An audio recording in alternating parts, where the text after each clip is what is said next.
प्रिय विद्यार्थियों, आज की इस ऑनलाइन कक्षा में आपका स्वागत है। आज आपको निबंध लेखन से जुड़ी हुई प्रमुख बातें बताई जाएंगी। निबंध क्या है, निबंध शब्द का अर्थ क्या है, निबंध शब्द की व्युत्पत्ति कैसे हुई, प्रकार कितने होते हैं निबंध के, और निबंध की विशेषताएं क्या है। इन सारे बिंदुओं पर आज की कक्षा में मैं विचार करूंगा। तो आइए चलते हैं निबंध लेखन की ओर। निबंध लेखन गद्य की एक कसौटी है। यह एक महत्वपूर्ण कला है जिसके माध्यम से लेखक का निजी व्यक्तित्व प्रतिबिंबित होता है। निबंध का क्षेत्र व्यापक होता है। जब भाषा पर व्यक्ति की अच्छी पकड़ होती है तभी निबंध सशक्त एवं प्रभावशाली बन सकता है। विभिन्न विद्वानों ने निबंध शब्द की व्याख्या भिन्न भिन्न तरीके से की है। सीमित समय में सीमित शब्दों में क्रमबद्ध विचारों की अभिव्यक्ति ही निबंध है। मन की उन्मुक्त उड़ान निबंध कहलाती है। निबंध वह लेख है जिसमें किसी विषय पर गहन पांडित्यपूर्ण और विस्तृत विचार किया जाता है। निबंध की परिभाषा। निबंध अपने मानसिक भावों या विचारों को संक्षिप्त रूप से तथा नियंत्रित ढंग से लिखना निबंध कहलाता है। दूसरे शब्दों में किसी विषय पर अपने भावों को पूर्ण रूप से क्रमानुसार लिपिबद्ध करना ही निबंध कहलाता है। निबंध लिखना भी एक कला है। इसे विषय के अनुसार छोटा या बड़ा लिखा जा सकता है। निबंध को प्रबंध, लेख आदि नामों से पुकारा जाता है। निबंध का अर्थ है बंधा हुआ, अर्थात एक सूत्र में बंधी हुई रचना। निबंध किसी भी विषय पर लिखा जा सकता है। साधारण रूप से निबंध के विषय परिचित विषय होते हैं, यानी जिनके बारे में हम सुनते हैं, देखते हैं, पढ़ते रहते हैं, जैसे धार्मिक त्यौहार, राष्ट्रीय त्यौहार, विभिन्न प्रकार की समस्याएं, मौसम आदि। अब आते हैं निबंध शब्द की व्युत्पत्ति पर। निबंध शब्द की व्युत्पत्ति नि उपसर्ग पूर्व बंध धातु या शब्दांश से मानी जाती है। नि का अर्थ है विशेष प्रकार से, भली भांति या उचित ढंग से। तो बंध का अर्थ है बांधना, अर्थात विचारों को विशेष ढंग से, विशेष दृष्टि से प्रस्तुत करना। अतः निबंध में विचारों का एक कसावपूर्ण तारतम्य होना चाहिए, साथ ही सुसंगठन और सुबद्धता भी। संस्कृत साहित्य परंपरा में भी इस शब्द को देखा जा सकता है, पर वर्तमान प्रचलित निबंध अंग्रेजी के ऐसे का पर्यायवाची है जहाँ इसका अर्थ प्रयास, प्रयोग, परीक्षण है। यूरोपियन साहित्य में निबंध का जनक मोंटेन को माना गया है। निबंध की परिभाषा। वास्तव में निबंध ऐसी विचार प्रधान रचना है जिसमें तर्कसंगत भाषा शैली से विषय का निरूपण किया जाता है। इसकी कुछ परिभाषाएं निम्न अनुसार हैं। मोंटेन ने कहा था, इच्छित विषय के निरूपण के प्रयास का नाम निबंध है। अर्थात जो चाहते हैं हम, चाहे हुए विषय के बारे में आप जो भी लिखने का प्रयास करते हैं वह निबंध है। बेकन कहता है, फ्रांसिस बेकन, विच्छिन्न चिंतन को लिखित रूप में निबंध कहते हैं। अर्थात जो भी हम सोचते हैं, जो भी हम विचार करते हैं, उसका लिखित रूप निबंध है। जॉनसन कहता है, निबंध स्वच्छंद मन की वह तरंग है जिसमें निरंतरता या सुसंगठन न होकर प्रधानतया विशृंखलता ही रहती है। ओसबर्न कहता है, निबंध किसी सामयिक विषय पर लिखी गई सामान्य रचना है। सीताराम चतुर्वेदी जी कहते हैं, साधारणतः निबंध वह साहित्य रूप है जो न बहुत बड़ा हो न बहुत छोटा, जो गद्यात्मक हो। निबंध के तत्व। उपयुक्त विषय का चयन, सरलता, सुबोधता, प्रसाधन क्षमता को निबंध साहित्य का प्रमुख तत्व स्वीकारा गया है, जो इसके गुण भी हैं। तो निबंध के गुण में प्यारे बच्चों, एक विषय का आपने चयन किया, उसको सरल भाषा में लिखना शुरू किया।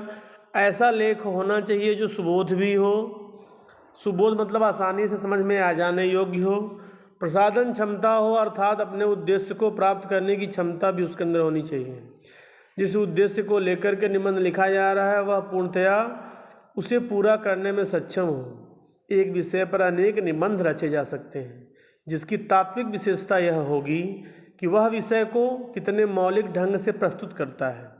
विषय का चयन, मौलिक ढंग से उसका प्रस्तुतिकरण, आकार प्रकार की मर्यादा का निर्धारण और उस मर्यादा की रक्षा, इसी में निबंधकार की कुशलता मानी जाती है।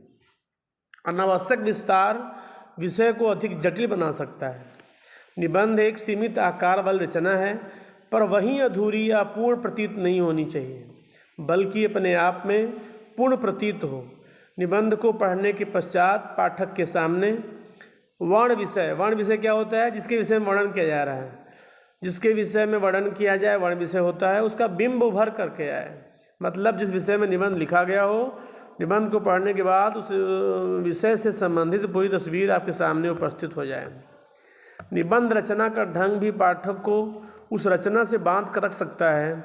निबंध पढ़ने के बाद लेखक की आस्थाएं, रुचियां, प्रवृत्तियां, इन सब का स्पष्टतः आभास मिलना चाहिए। निबंध में रोचकता भी होनी चाहिए, वरना वो शुष्क हो जाएगा और नीरस हो जाएगा, और जैसे शुष्क नीरस होगा कोई उसे पढ़ना नहीं चाहेगा और वह अपने उद्देश्य की प्राप्ति में भी असफल हो जाएगा। तो निबंध रुचिकर भी होना चाहिए और सरस भी होना चाहिए। निबंध, प्रबंध, लेख, 3 नामों से हम इनको जानते हैं, लेकिन इनमें कुछ अंतर है। कैसे अंतर है? प्रबंध में व्यक्तित्व उभर कर नहीं आता है। लेखक परोक्ष रूप में रहकर अपनी ज्ञान चातुर्य, दृष्टि की सूक्ष्मता, प्रकाशन पद्धति और भाषा शैली उपस्थित करता है। मतलब लेखक जो अपने लेखनी के द्वारा अपने विद्वता का प्रदर्शन करता है, दृष्टि की सूक्ष्मता अर्थात सूक्ष्म से सूक्ष्म किसी विषय का सूक्ष्म निरूपण, सूक्ष्म पर्यवेक्षण करता है, सूक्ष्म ऑब्जर्वेशन करता है, और प्रकाशन की पद्धति जो लिखने का ढंग है वह भी थोड़ा सा अलग होता है। भाषा शैली भी थोड़ी अलग होती है। प्रबंध आकार में निबंध से 10-20 गुना बड़ा भी हो सकता है। निबंध की अपेक्षा उसमें विद्वता अधिक रहती है। निबंध में निजी अनुभूति और विचार का प्राधान्य रहता है। प्रबंध में समाजशास्त्र, लोक संग्रह, पुस्तकीय ज्ञान का होता है। प्रसाद गुण निबंध की आत्मा है। भावगीतों की तरह निबंध भी सुगम होना चाहिए, सरस होना चाहिए। प्रबंध के विषय में गंभीर और ज्ञानपूर्ण होते हैं, किंतु निबंध का विषय कोई प्रसंग, भावना या कोई क्षुद्र वस्तु स्थल बनता है। क्षुद्र मतलब छोटा, क्योंकि यहाँ विषय की अपेक्षा विषय ही अधिक महत्वपूर्ण होता है। मतलब विषय जो जिस विषय पर निबंध लिखा जा रहा है उससे अधिक महत्वपूर्ण निबंध लिखने वाला, लेख लिखने वाला होता है। निबंध, प्रबंध की तरह निबंध और लेख में भी अंतर है। लेख को अंग्रेजी में आर्टिकल कहते हैं। पत्र, समाचार पत्र, विश्वकोश इत्यादि में पाई जाने वाली वह रचना जो विषय का स्पष्ट और स्वतंत्र निरूपण करती है, लेख कहलाती है। प्रबंध की तरह लेख भी विषयगत होता है। इसमें लेखक की आत्माभिव्यक्ति का भाव नहीं रहता, पर उसकी प्रधानता भी नहीं रहती, जबकि आत्माभिव्यक्ति निबंध का लक्ष्य है। आत्माभिव्यक्ति मतलब होता है अपनी अभिव्यक्ति, अपने मन में जो विचार आ रहे हैं वो खुद के आपके विचार होने चाहिए। किसी का थोपा हुआ विचार उसमें निबंध में नहीं डाला जाना चाहिए। अतः निबंध और लेख दोनों दो भिन्न साहित्यिक विधाएं हैं। अब निबंध के अंग की बात करें तो निबंध के प्रमुखतः 3 अंग माने गए हैं। पहला है भूमिका। निबंध के आरंभ में एक अनुच्छेद में लिखी जाती है, एक पैराग्राफ में। इसमें विषय का परिचय दिया जाता है। यह प्रभावशाली होना आवश्यक है, जो कि पाठक को निबंध पढ़ने के लिए प्रेरित कर सके। प्यारे बच्चों, जब निबंध की भूमिका लिखते हैं तो इसमें विषय का परिचय तो देते ही हैं, लेकिन हमें यह ध्यान रखना चाहिए कि निबंध का आरंभ जितना आकर्षक होगा, निबंध उतना ही रोचक होगा। भूमिका ऐसी होनी चाहिए कि हर कोई पूरा निबंध पढ़ना चाहे। इसके बाद विषय विस्तार होता है। इसमें 3 से 4 अनुच्छेदों में विषय के विभिन्न पहलुओं पर अपने विचार प्रकट किए जाते हैं। प्रत्येक पैराग्राफ में एक एक पहलू पर विचार लिखा जाता है। निबंध के विषय में जो भी जानकारी आपके पास है उसे 3 या 4 अनुच्छेदों में प्रस्तुत कीजिए। प्रत्येक अनुच्छेद अपने पहले अनुच्छेद से संबद्ध होना चाहिए। संबद्ध का मतलब होता है कोई रिलेशन जरूर होना चाहिए। एक पैराग्राफ जहाँ समाप्त हो रहा है, दूसरा पैराग्राफ उसी से जुड़ी हुई बातों से शुरू होना चाहिए। ऐसा नहीं कि विषय विस्तार में दो पैराग्राफ में आपस में कोई संबंध न हो, तो संबद्धता जरूर होनी चाहिए। अंतिम जो पाठ होता है, अंग होता है निबंध का, उपसंहार होता है। यह निबंध के अंत में लिखा जाता है। इस अंग में निबंध में लिखी गई बातों को सार के रूप में एक अनुच्छेद में लिखा जाता है। अंत में पूरे निबंध का संदेश भी लिखा जा सकता है। प्रिय बच्चों, यह निबंध का अंतिम हिस्सा है, अर्थात एक प्रकार से निबंध का अंतिम अंग है।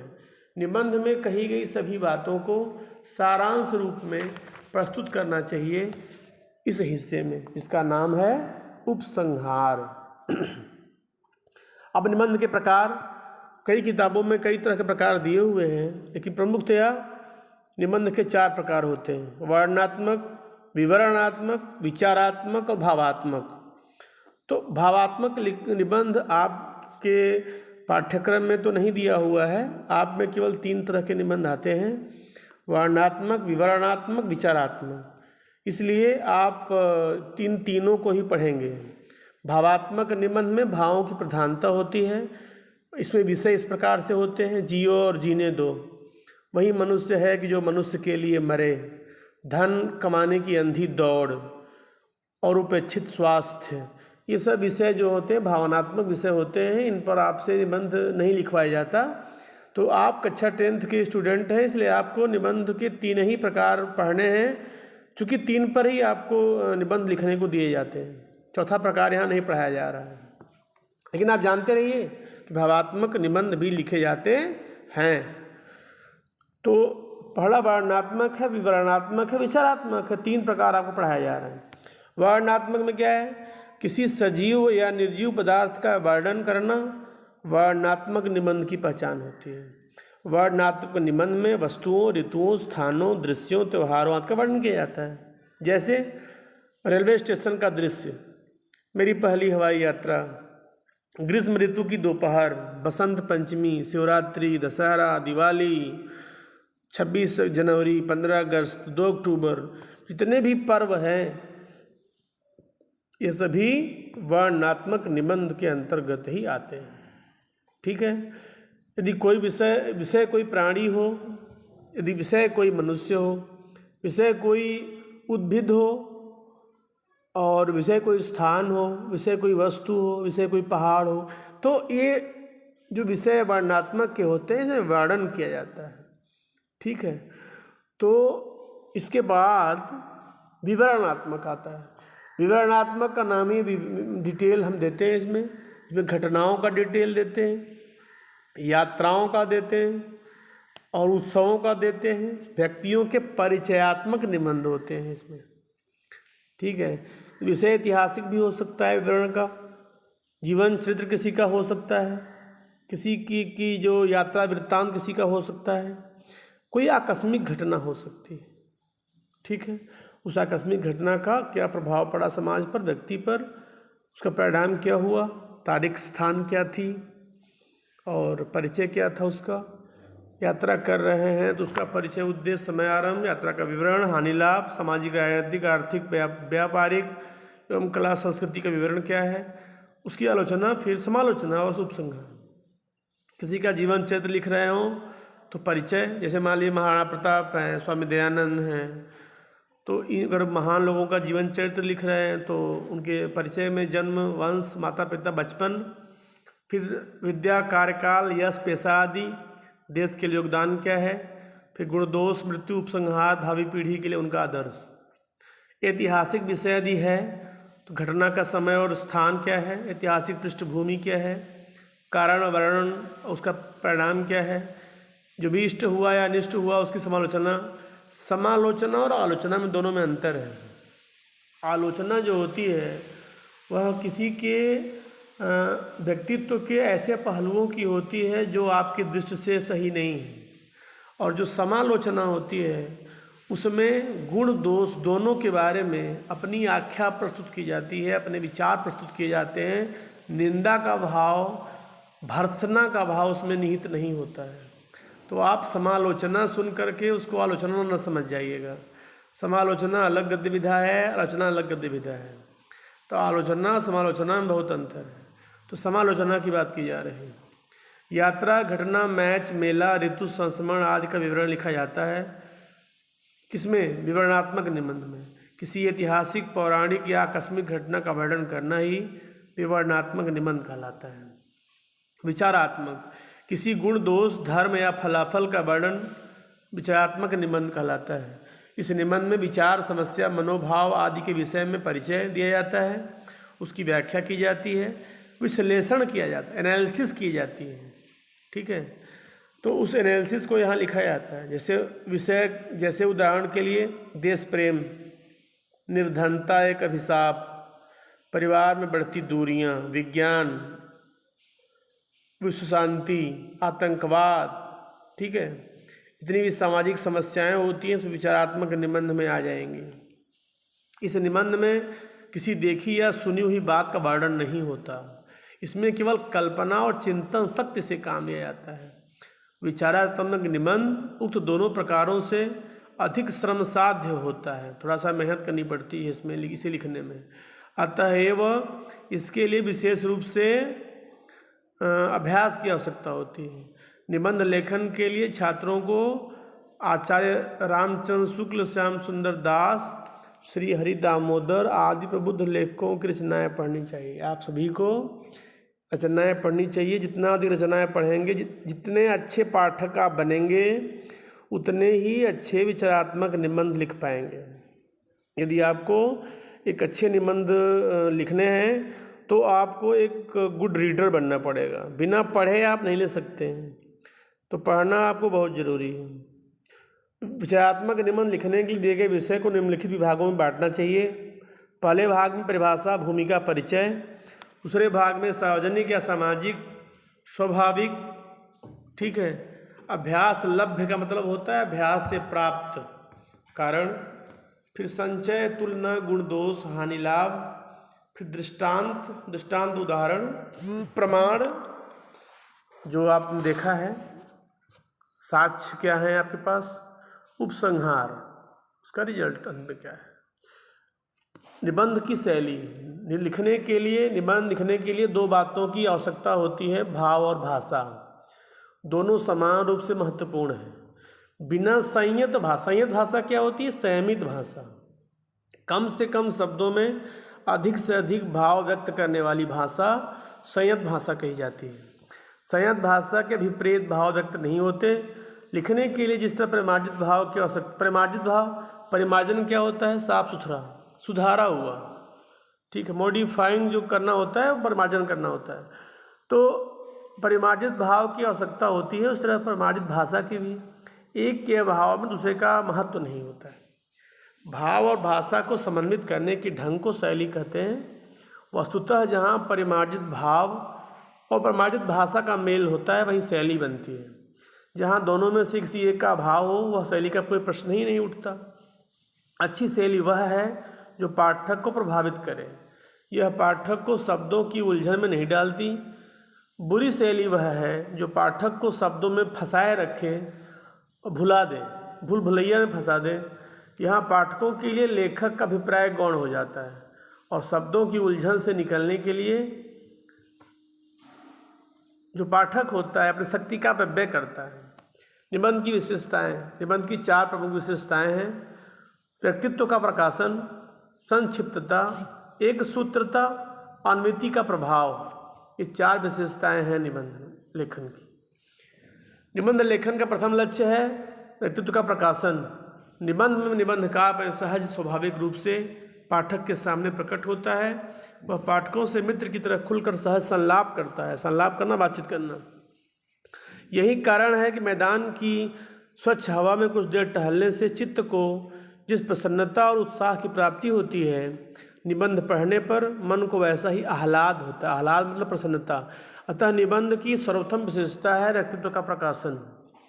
दूसरी विशेषता है संक्षिप्तता। निबंध जितना छोटा होता है उतना अधिक गठा होता है, उसमें उतनी ही सघन अनुभूतियाँ होती हैं। अनुभूतियों में गठाव कसाव के कारण तीव्रता होती है। निबंध का प्रभाव भी पाठक पर सर्वाधिक पड़ता है। निबंध की सफलता, श्रेष्ठता उसकी संक्षिप्तता है। कम से कम शब्दों में अधिक से अधिक बात कहने की कोशिश करें, तभी आपका निबंध प्रभावशाली होगा। शब्दों का व्यर्थ ही प्रयोग करना निबंध को निकृष्ट बना देता है। एक सूत्रता, श्रेष्ठ और सरल निबंध की सबसे बड़ी विशेषता होती है एक सूत्रता। कुछ लोगों के विचारानुसार निबंध में क्रम और व्यवस्था की आवश्यकता नहीं होती, ऐसा कहना ठीक नहीं है। निबंध में निबंधकार स्वयं को अभिव्यक्त करता है, साथ ही उसमें भावों का आवेग भी रहता है। फिर भी निबंध में वैयक्तिक विशेषता का यह अर्थ कदापि नहीं होता कि निबंध पागलों की तरह अर्थहीन, भावहीन प्रलाप करे, बल्कि सफल निबंधकार में चिंतन का प्रकाश रहता है। अपनी बात को बांध के लिखना, अर्थात एक से एक को जुड़े रखना चाहिए। एक से अगर एक को जोड़े नहीं रखेंगे तो आपका जो कहने का भाव है वह बिगड़ सकता है, अर्थ का अनर्थ हो सकता है। आचार्य शुक्ल कहा करते थे कि व्यक्तिगत विशेषता का मतलब यह नहीं होता कि उसके प्रदर्शन के लिए विचारों की श्रृंखला रखी ही न जाए या जानबूझकर उस जगह जगह से तोड़ दिया जाए। भावों की विचित्रता दिखाने के लिए अर्थ योजना की जाए जो अनुभूत के प्रकृति या लोक सामान्य स्वरूप से कोई संबंध ही न रखे, अथवा भाषा से सर्कस वालों की सी कसरतें या हठयोगियों के से आसन कराए जाएं जिनका लक्ष्य तमाशा दिखाने के सिवा और कुछ न हो। अन्विति का प्रभाव, इफेक्ट ऑफ टोटलिटी जो होती है, अन्विति अंतिम विशेषता होती है जिस कार्यचित्र की अनेक असंबद्ध रेखाएं आपस में मिलकर एक संपूर्ण चित्र बना पाती हैं, अथवा एक माला के अनेक पुष्प एक सूत्रता में ग्रंथित होकर के माला का सौंदर्य ग्रहण करते हैं। उसी प्रकार निबंध के प्रत्येक विचार चिंतन, प्रत्येक भाव, प्रत्येक आवेग आपस में अन्वित होकर संपूर्णता के प्रभाव की सृष्टि करते हैं। अर्थात जो भी निबंध हम लिख रहे हैं क्रमबद्धता के साथ, एक शुद्धता के साथ व्यक्तित्व का प्रकाशन भी होना चाहिए और अन्विति बहुत जरूरी है। ठीक है। और जब तक हम एक अच्छी पूर्व योजना नहीं बनाएंगे तब तक एक अच्छा निबंध नहीं लिखा जा सकता है। निबंध लिखते समय निम्नलिखित बातों पर ध्यान अवश्य देना चाहिए। पहला, निबंध लिखने से पूर्व संबंधित विषय का पर्याप्त ज्ञान आपको अवश्य होना चाहिए। दूसरा, क्रमबद्ध रूप से विचारों को लिखा जाए। तीसरा, निबंध की भाषा रोचक हो और सरल हो। चौथा, निबंध के जो वाक्य बनाए जाएं वो छोटे छोटे प्रभावशाली हों। निबंध संक्षिप्त हो, अनावश्यक बातें उसमें न लिखी जाएं। व्याकरण के नियमों और विरामादि चिन्हों का उचित प्रयोग होना चाहिए। आप लोग विराम चिन्हों में बहुत गलतियां करते हैं, विराम चिन्हों के प्रयोग में बहुत गलतियां करते हैं। ऐसी गलतियां करेंगे तो निबंध आपका प्रभावहीन हो जाएगा। व्याकरणिक नियमों का भी आपको अच्छी तरह से पालन करना बहुत जरूरी है। विषय के अनुसार निबंध में मुहावरों का प्रयोग करना चाहिए। अधिक से अधिक मुहावरों को आप पढ़ा करें। यदि मुहावरों का प्रयोग नहीं करेंगे तो आपका निबंध प्रभावशाली, आकर्षक नहीं बन सकता है। निबंध के विषय में अतिरिक्त जानकारी प्राप्त करें, तथ्य इकट्ठे करें, आंकड़े इकट्ठे करें, तभी आप एक पुष्ट प्रमाण दे सकते हैं विषय के पक्ष में या विपक्ष में। आरंभ, मध्य, अंत में किसी उक्ति, स्लोगन को लिखें। विषय से संबंधित कविता की पंक्तियों का उल्लेख करें। अगर आप अपने निबंध को अच्छा बनाना चाहते हैं, कुछ सूक्तियाँ आपको याद होनी चाहिए, कुछ कविताएँ आपको जरूर याद होनी चाहिए। कविताओं की 2-3 पंक्तियाँ आप आरंभ में, बीच में और अंत में लिख सकते हैं। अंत में कर सकते हैं, काव्य की पंक्तियों से निबंध की समाप्ति कर सकते हैं, काव्य की पंक्तियों से निबंध की शुरुआत भी कर सकते हैं, तब आपका निबंध प्रभावशाली होगा। निबंध की जो शब्द सीमा रखी गई है उसका ध्यान रखें। व्यर्थ का विषय विस्तार न दें, व्यर्थ की बातें न करें, अपने विषय से हटें न। विषय से यदि आप हट गए तो कभी भी आपका निबंध प्रभावोत्पादक नहीं होगा, प्रभावशाली नहीं होगा, फलागम को प्राप्त नहीं कर सकता है। तो विषय से संबंधित सभी पहलुओं पर अपने विचार प्रकट करें, सभी पहलुओं की एक रूपरेखा बना लें, क्रमबद्ध उसका विवेचन करें, विवरण दें, उसका विश्लेषण करें, तभी आपका निबंध उत्तम निबंध बन पाएगा। सभी जो पैराग्राफ लिखे जाएं सभी एक दूसरे से जुड़े हुए हों। ऐसा न हो कि एक पैराग्राफ दूसरे पैराग्राफ में कोई समन्वय न हो, एक सूत्रता न हो, क्रमबद्धता न हो। अगर ऐसा करते हैं सामंजस्य न हो, यदि ऐसा नहीं होगा तो आपका निबंध उत्तम निबंध नहीं बन सकता है। और वर्तनीय भाषा की शुद्धता अंतिम बात है प्यारे बच्चों, कि जो स्पेलिंग हो आपकी सही हो, मात्रागत गलतियां न हो, मात्रागत अशुद्धियां न करें। यदि मात्रागत अशुद्धियां करते हैं तो आपके नंबर काटे जा सकते हैं। भाषाई शुद्धता होनी चाहिए, लेख की स्वच्छता, राइटिंग सुंदर होनी चाहिए, साफ सुथरी होनी चाहिए, जो शब्द की साइज आकार प्रकार हो वह भी उचित होना चाहिए। लंबी लंबी लाइन बना बना करके और पूरी लाइन भर भर के मत लिखें। आधी लाइन में अपने वर्ण लिखें जिससे आपका लेख स्वच्छ हो। और अंततो गत्वा विराम चिन्हों पर अवश्य ध्यान दें। विराम चिन्हों पर नहीं ध्यान देंगे तो कभी भी आपका निबंध एक शुद्ध व्याकरणिक दृष्टि से पवित्र नहीं हो सकता है, सही नहीं हो सकता है। अंतिम बात निबंध लेखन के विषय में, निबंध लेखन अभ्यास से सुगम बनता है। किसी भी विषय पर निबंध लिखने से पहले उस विषय पर थोड़ा चिंतन कर लें, मनन कर लें, अध्ययन कर लें। निबंध रोचक व सारगर्भित, सारगर्भित मतलब अर्थ को ग्रहण करने वाला होना चाहिए। निबंध का आरंभ व अंत आकर्षक होना चाहिए। कहीं कहीं सूक्तियाँ लिखी जानी चाहिए, कहीं कहीं मुहावरों का प्रयोग करना चाहिए, कहीं कहीं गाँवों और घरों में कही जाने वाली लोकोक्तियों का प्रयोग करना चाहिए। इस तरह से अगर आप निबंध की भाषा शैली को शामिल करेंगे तो आपका निबंध निश्चय ही उत्तम होगा, आकर्षक होगा, रुचिकर होगा, सरस होगा और आप निबंध लिखकर उत्तम अंक पाने में सफल होंगे। तो प्यारे बच्चों, आज के लिए निबंध के विषय में इतनी ही बातें बताना चाहता था। कल कुछ बातों को लेकर के फिर हाजिर होऊंगा। तब तक के लिए मुझे अनुमति दें। धन्यवाद।